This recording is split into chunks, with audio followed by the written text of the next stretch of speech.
Bismillahirrahmanirrahim. Assalamualaikum warahmatullahi wabarakatuh.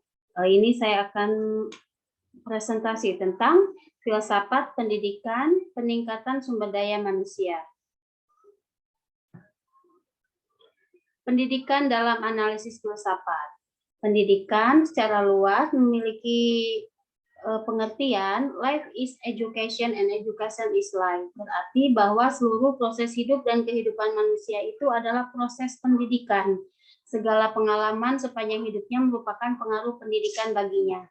Analisa filsafat sendiri adalah salah satu cara pendekatan yang digunakan oleh para ahli pendidikan dalam memecahkan problematika pendidikan dan menyusun teori-teori pendidikannya, di samping menggunakan metode ilmiah yang lain.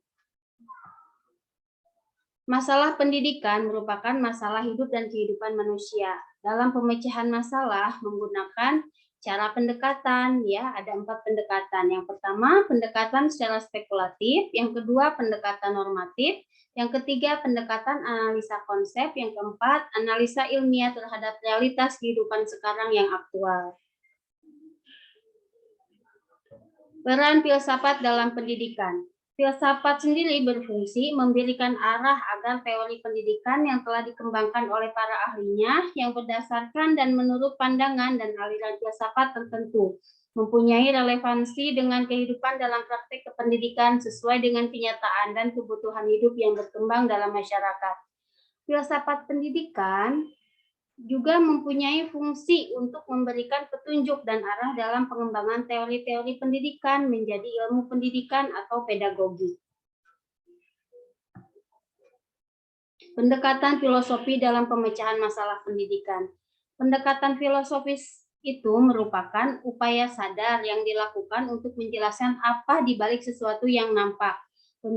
Pemikiran filsafat pada masalah-masalah pendidikan pada dasarnya mengenal 2 pendekatan yang polaritas, yaitu pendekatan tradisional dan pendekatan progresif.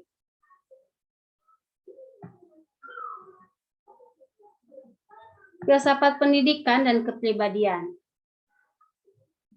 Ya, kepribadian dapat dilihat dari 4 aspek muatannya. Yang pertama aspek personalia, yang kedua aspek individualitas, yang ketiga aspek mentalitas, yang keempat aspek identitas.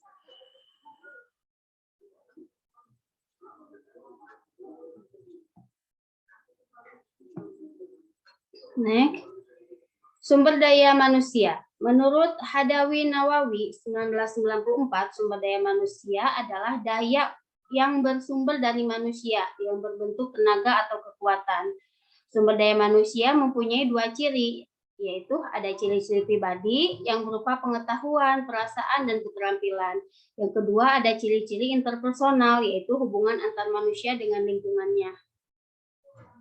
Next. Filsafat pendidikan dan sumber daya.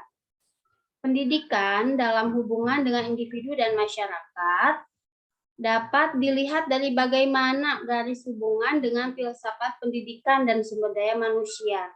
Dari sudut pandang individu, pendidikan merupakan usaha untuk mengembangkan potensi individu. Sebaliknya, dari sudut pandang kemasyarakatan, pendidikan adalah sebagai pewarisan nilai-nilai budaya.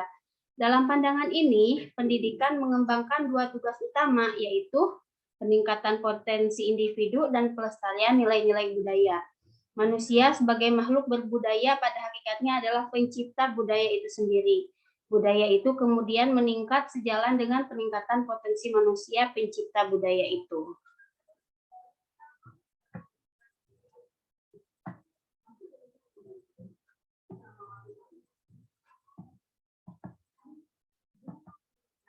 Sekian presentasi dari saya. Terima kasih. Wassalamualaikum warahmatullahi wabarakatuh.